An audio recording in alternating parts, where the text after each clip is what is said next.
वैशाखी पूर्णिमा की उस रात उरुवेला में निरंजना नदी के किनारे पीपल के वृक्ष के नीचे बोधिसत्व सिद्धार्थ ने 35 वर्ष की आयु में सम्यक संबोधि प्राप्त की और बुद्ध बने। उस समय बुद्ध ने जो हर्षोल्लास के साथ कहा वह संसार के रहस्यों को उजागर करता है। सिद्धार्थ ने रात्रि के पहले प्रहर में अपने पिछले जन्मों को देखने की शक्ति प्राप्त की। दूसरे प्रहर के दौरान उन्होंने दृष्टि की दिव्य शक्ति प्राप्त की। उसका मतलब है डिवाइन आई, जिसमें वो लोगों के कर्मों को जान सकते थे। तीसरे प्रहर के अंत तक उन्होंने देखा कि सभी चीज़ें एक दूसरे पर आधारित है। कार्य और कारण सभी चीज़ों के होने के लिए जरूरी है, जिसे प्रतीत्य समुत्पाद कहा गया, जिसके बारे में डिटेल में आप ऊपर दिखाए गए आई बटन से जान सकते हो। और चौथे प्रहर में जब सुबह होने की शुरुआत होती है तब उन्होंने अपनी पूर्ण प्रज्ञा से दुख के कारण का मूल देखने का प्रयास किया और उन्होंने वह 4 आर्यक सत्य जाने, जिसे आप ऊपर दिखाए गए आई बटन से जान सकते हो। यह ज्ञान होने के बाद, बुद्ध बनने के बाद उन्होंने हर्षोल्लास के साथ कहा, अनेक जाति संसारम संदा विषम अनिविषम गहकारम गवे संतो दुखा जाति पुनः पुनः। जब उन्होंने अपने चित्त के भीतर ध्यान लगाया और चित्त को शुद्ध और शुद्ध करते गए, तब उन्होंने जाना कि अनेक जाति संसारम, यानी कि इस संसार में मैंने अनेकों बार जन्म लिया और संसार में दौड़ता रहा। घकारम गवे संतो, यह शरीर रूपी घर को बनाने वाले को खोजने के लिए। दुखा जाति पुनः पुनः, यानी कि बार बार पुनः पुनः दुख में गिरता रहा और जन्म लेता रहा।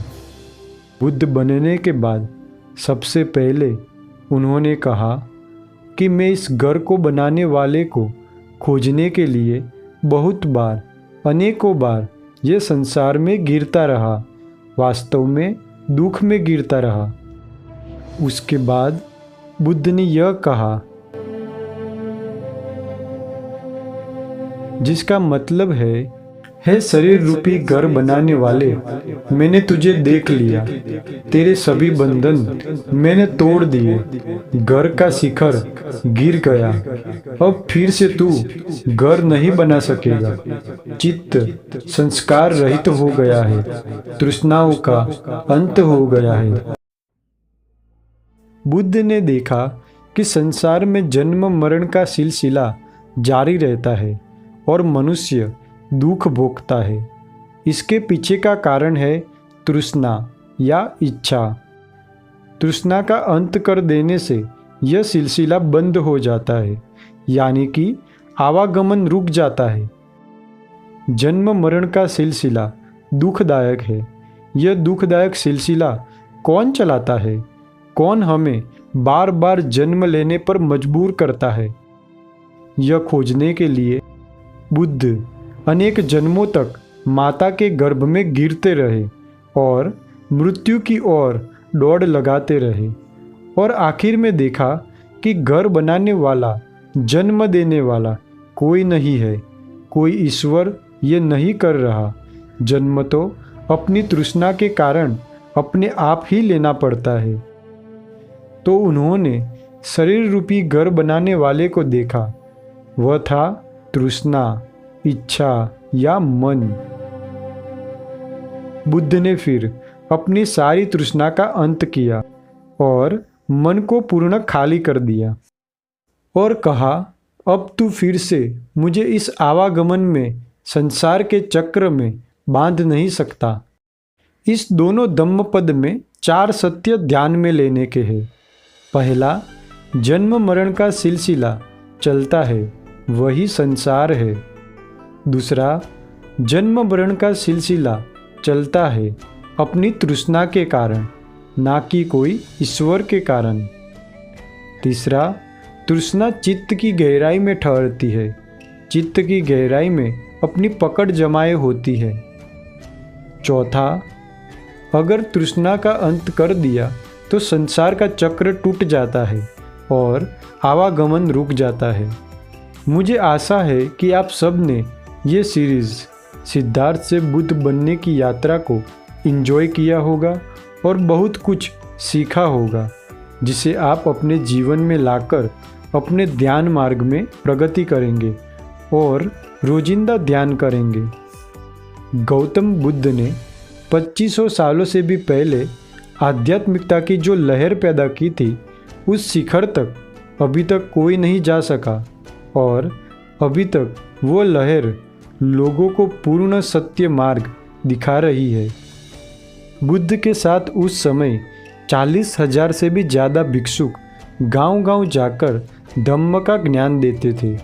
उन्होंने मनुष्य को मनुष्य बनाया, हजारों वर्ष जूनी परंपराओं को तोड़ा जो मनुष्य से उसकी मानवता को छीनती थी।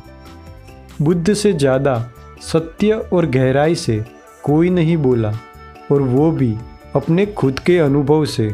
बुद्ध ने पूरा जीवन सत्य की खोज और निर्वाण को पाने में लगा दिया। उन्होंने मनोविज्ञान और दुख के हर पहलू पर कहा और उसके समाधान बताए। यह रिकॉर्ड है कि बुद्ध ने जितना कहा और जितना समझाया, उतना किसी और ने कभी नहीं कहा। धरती पर ऐसा कोई नहीं हुआ जो बुद्ध के बराबर आध्यात्म और जीवन के हर एक पहलू को मूल से समझाया हो। सैकड़ों ग्रंथ हैं जो उनके प्रवचनों से भरे पड़े हैं, और आश्चर्य की बात यह है कि कहीं भी कोई दोहराव नहीं है। जिसने बुद्ध को देखा और सुना, वो खुद को भिक्षुक बनते हुए रोक नहीं सका। अभी भी जिसने बुद्ध को पढ़ा और समझा, उसके जीवन में आध्यात्म और शांति आ ही जाती है। बुद्ध का रास्ता दुख से निजात पाकर निर्वाण प्राप्त करने का है। बुद्ध का जन्म किसी राष्ट्र, धर्म या प्रांत की क्रांति नहीं है, बल्कि बुद्ध के जन्म से व्यवस्थित धर्म के मार्ग पर पहली बार इतनी बड़ी वैश्विक स्तर पर क्रांति हुई है। भारत, चीन, जापान, श्रीलंका और आगे अफगानिस्तान, पाकिस्तान, अफ्रीका सहित दुनिया के अनेक राष्ट्रों में बौद्ध भिक्षु पहुँचे थे और जन जन को बुद्ध का शांति का मार्ग दिखलाया। दुनिया का लगभग कोई भी हिस्सा नहीं बचा था जहाँ बौद्ध भिक्षुओं के कदम ना पड़े हो। दुनिया भर के हर इलाकों से खुदाई में तथागत बुद्ध की प्रतिमाएं मिली है और मिल रही है। दुनिया में सर्वाधिक प्रतिमाओं का रिकॉर्ड भी बुद्ध के नाम दर्ज है। उन मुल्कों के मन में शांति, बुद्धि और जागरूकता नहीं है जिन्होंने बौद्धों को अपने मुल्क से खदेड़ दिया।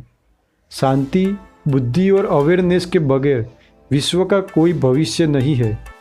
जाते जाते एक बात कहना चाहता हूँ कि बुद्ध से ज़्यादा कोई नहीं बोला और बुद्ध से ज़्यादा चुप भी कोई नहीं। नमो बुद्धाय माय फ्रेंड्स, अपना ध्यान रखें। This is Buddha, the way of living.